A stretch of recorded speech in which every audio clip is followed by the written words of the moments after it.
ನೋಡಿ, ಈಗ ಕುಮಾರಸ್ವಾಮಿ ಅವರು ಲೋಕಾಯುಕ್ತ ಕಚೇರಿಗೆ ಆಗಮಿಸಿ ವಿಚಾರಣೆಯನ್ನ ಎದುರಿಸಿದ್ದಾರೆ. ನಾಳೆ 11 ಗಂಟೆಗೆ ಸುದ್ದಿಗೋಷ್ಠಿ ನಡೆಸಿ ಸುದೀರ್ಘವಾಗಿ ಕೆಲವೊಂದಿಷ್ಟು ಮಾಹಿತಿಗಳನ್ನು ಹಂಚಿಕೊಳ್ತೀನಿ ಅಂತ ಬಾಂಬ್ ಹಾಕಿದ್ದಾರೆ. ಎಚ್ಡಿಕೆ ವಿರುದ್ಧ ಗಂಗೇನಹಳ್ಳಿ ಡಿನೋಟಿಫಿಕೇಶನ್ ಪ್ರಕರಣಕ್ಕೆ ಸಂಬಂಧಪಟ್ಟಂತೆ ಲೋಕಾಯುಕ್ತ ಕಚೇರಿಗೆ ಆಗಮಿಸಿ ಒಂದು ಬಾಂಬ್ ಹಾಕಿದ್ದಾರೆ. ಮಾಧ್ಯಮದವರೊಂದಿಗೆ ಮಾತನಾಡ್ತಾ 11 ಗಂಟೆಗೆ ನಾಳೆ ಸುದ್ದಿಗೋಷ್ಠಿ ನಡೆಸುವ ಮೂಲಕ ಕೆಲವೊಂದಿಷ್ಟು ದಾಖಲೆಗಳನ್ನು ಬಿಡುಗಡೆ ಮಾಡ್ತೀನಿ ಅಂತ ಸ್ಫೋಟಕ ಮಾಹಿತಿ ಬಿಚ್ಚಿಟ್ಟಿದ್ದಾರೆ. ನಾನು ಯಾವುದೇ ಅಕ್ರಮ ಮಾಡಿಲ್ಲ ಅಂತ ಕೇಂದ್ರ ಸಚಿವ ಎಚ್.ಡಿ. ಕುಮಾರಸ್ವಾಮಿ ಹೇಳಿದ್ದಾರೆ. ಕಾನೂನು ಬಾಹಿರ ಆದೇಶವನ್ನ ಮಾಡಿ ಬಂದಿಲ್ಲ.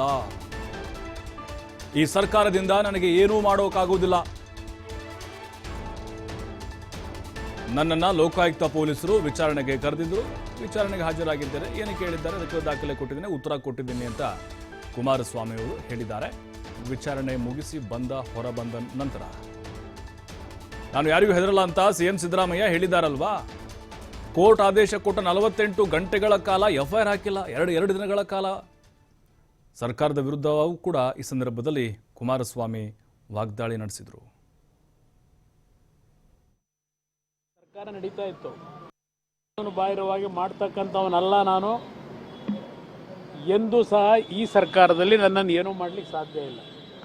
ಇದು 2015ರಲ್ಲಿ ಯಾವ ಸಿದ್ದರಾಮಯ್ಯನವರ ಸರ್ಕಾರ ನಡೀತಾ ಇತ್ತು, ಆ ಸರ್ಕಾರದ ವಿರುದ್ಧ ಅವತ್ತೂ ಸಹ ನಾನು ವಿರೋಧ ಪಕ್ಷದ ಶಾಸಕನಾಗಿ ಸರ್ಕಾರದ ಹಲವಾರು ಪ್ರಕರಣಗಳನ್ನು ಮುಜುಗರ ಉಂಟು ಮಾಡ್ತಕ್ಕಂಥ ಒಂದು ಪ್ರಸ್ತಾವನೆಗಳನ್ನು ಏನು ಮಾಡ್ತಾ ಇದ್ದೆ. ಅವತ್ತು ಈ ಕೇಸನ್ನು ಹಾಕ್ಸಿರ್ತಕ್ಕಂಥದ್ದು 2015ರಲ್ಲಿ. ಇವತ್ತು 2024. ಈಗಾಗಲೇ ಹಲವಾರು ಬಾರಿ ತನಿಖಾ ಹೇಳಿಕೆಗಳು ತಗೊಂಡಾಗಿದೆ. ನಾನು ಬಾಹಿರವಾಗಿ ಮಾಡ್ತಕ್ಕಂಥವನಲ್ಲ ನಾನು. ಎಂದೂ ಸಹ ಈ ಸರ್ಕಾರದಲ್ಲಿ ನನ್ನನ್ನು ಏನೂ ಮಾಡಲಿಕ್ಕೆ ಸಾಧ್ಯ ಇಲ್ಲ. ಇದು 2015ರಲ್ಲಿ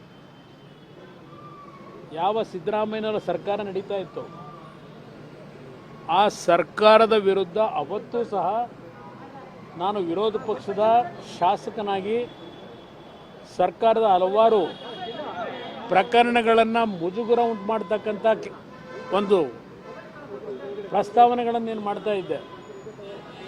ಅವತ್ತು ಈ ಕೇಸನ್ನು ಹಾಕ್ಸಿರ್ತಕ್ಕಂಥದ್ದು 2015ರಲ್ಲಿ.